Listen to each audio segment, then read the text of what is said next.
Hi guys, it's Angie with Fun Endeavors Tie-Dye Lab. Today I'm going to make a muck dyed spiral and a pair of bamboo socks to match.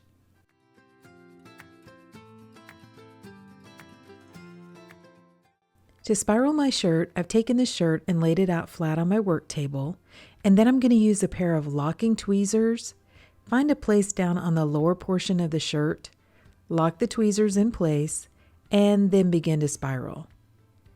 To make the spiraling a little bit easier, I'm going to use a microwave splatter guard. And this splatter guard has got a hole in the middle, which I'm going to place down over the top of the locking tweezers. And I'm placing the splatter guard upside down so that the flat portion of the splatter guard is against the shirt. That way, whenever I begin to spiral the shirt using my pair of locking tweezers, it will keep all of my folds about the same height. As I twist my locking tweezers, I'm using my other hand to create folds in the shirt. Once I have my shirt spiraled, I'm going to use some rubber bands to hold the folds in place.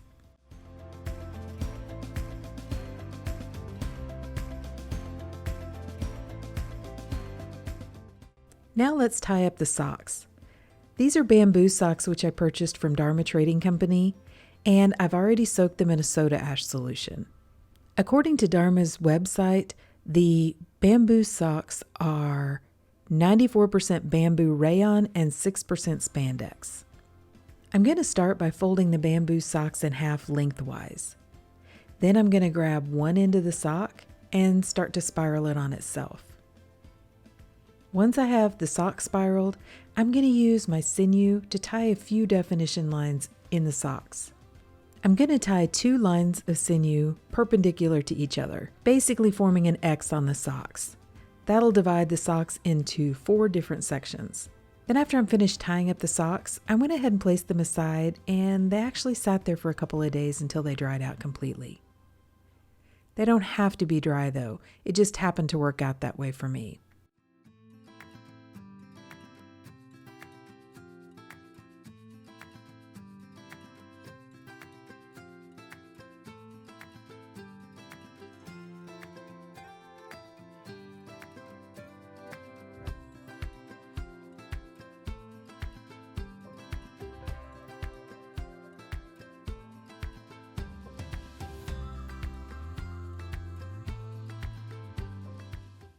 I'm going to try out a couple of colors that I've never used before on this shirt and pair of socks.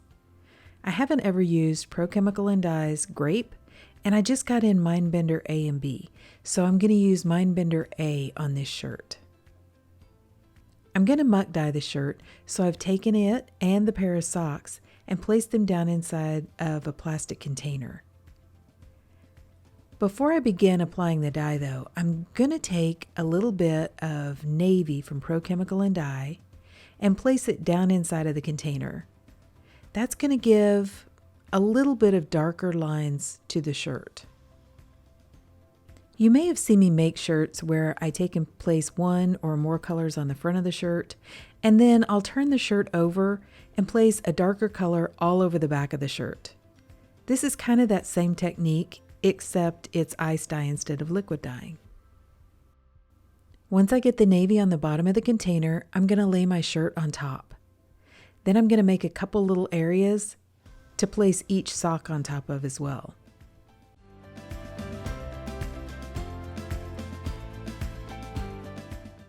Now I'm going to apply the dye to the top of the shirt.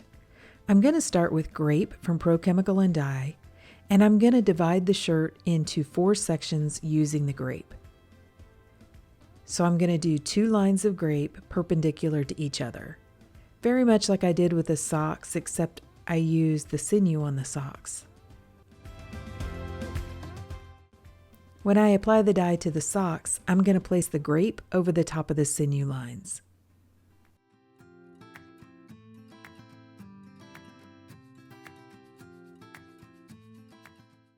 In the 4 sections that were formed by adding the grape, I'm going to start by applying Mindbender A from Dye Spin in 2 of the sections that are across from each other. The Mindbender A is a dark horse dye from Dye Spin, and If you're going to order the Dark Horse dies from Die Spin, they place them in a separate little area on their website. So you're not going to find them just under their regular die. Mindbender has an A and a B version. According to the website, the B version is basically the same as the A version, it just has twice the blue. After I've applied the Mindbender to the shirt, I'm going to apply the Mindbender to 2 areas of the socks, just like I did the shirt.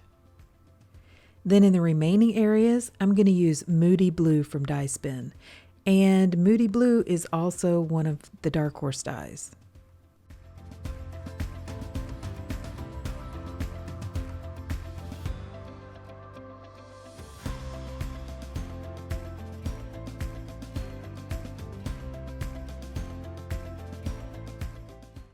Now I'm going to add an additional sprinkle of dry soda ash over the top and apply the ice. I said in the beginning that I was going to muck dye this pair of socks and this shirt, and all that means is that I'm leaving them down in this container and allowing them to process in the runoff from the melting ice that's mixed with the dye. That's the definition of muck, is where the ice or the runoff from the ice mixes with the dye. The ice that I'm using has been sitting in my freezer for a little while and it's pretty clumped together, so I have some fairly large chunks of ice. Unfortunately, I tried to break it up and I couldn't get it to break up very well, so the pieces that I'm going to use on this project are pretty large or wacky shapes. For this project, using the chunks of ice is not going to make any difference. I do want to use plenty of ice though, because I'd like for the shirt and the socks to be submerged down inside of the muck. So I'm going to put quite a bit of ice on top, and then once all of this ice melts, I'm going to leave the shirt alone and allow it to process down inside of the muck for about 48 hours before I rinse it. Okay, as you can see, I have quite a bit of muck and it's covering the shirt and the socks. To rinse the shirt, I'm going to take this container to my sink, dump the muck out, and begin rinsing in cold water to rinse out the soda ash. After rinsing in cold for a while, I'm going to warm the water up to hot and rinse in hot water to try to rinse out the excess dye that didn't bond with the shirt or the socks. I'm also going to untie the shirt and the socks and continue rinsing in hot water for just a little longer before I go ahead and soak the shirt and socks. I'm going to run myself some really hot water down in my utility sink, add a little bit of Blue Dawn dish detergent to the water, place the items inside of the hot water, and allow them to soak. When the water cools off, I'll repeat that process and continue the soaking process until my water is remaining almost clear. Then I'm going to place the shirt and the socks down inside of my washing machine along with a little bit of Dharma's textile detergent and wash them using a hot water cycle. Okay, so I've washed and dried the socks and the shirt, and let's see what they look like. Okay, so what do you guys think? I think this one turned out really cool. I really like the dark lines and the dark purple and the dark navy lines that are in this shirt. I also like the reddish or burgundy type splits that are coming from the Mindbender, as well as the teal or turquoisey color that's also coming out of the Mindbender. I think that looks really cool. The Moody Blue's pretty too. That's the lighter blue lines that are in the shirt. I don't know that this shirt is a great representation of Mindbender though.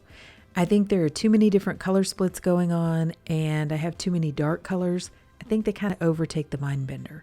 I'd like to use it by itself to get a better feel for that color. I think it's really pretty though. And if you see the really dark lines that are radiating from the center of the spiral, that is partially due to being muck dyed, because whenever you muck dye an item, normally there are lines that are darker like that radiate from the center. You'll usually see them darker on the back side of the shirt than the front. But part of that is also due to the fact that I added that navy at the bottom of the container before I placed the shirt on top. And I really like that effect. I think it looks really cool.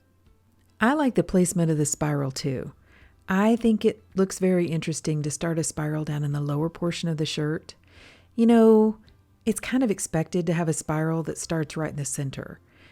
But I think it makes it kind of fun to start one in a more unexpected place. And my favorite place is down in that lower portion of the shirt.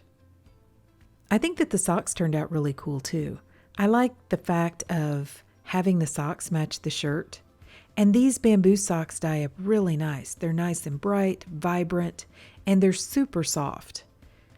The sinew lines also added a little bit of definition into the sock, just gave it a little bit of a design. I also really like the combination of the dark purple, the dark blue, and then those kind of unexpected pops that came out of the Mindbender of the burgundy and the teal. You know, one thing that I have noticed over the years, and I don't know if you guys have noticed this either, but people who are purple lovers are all in on purple.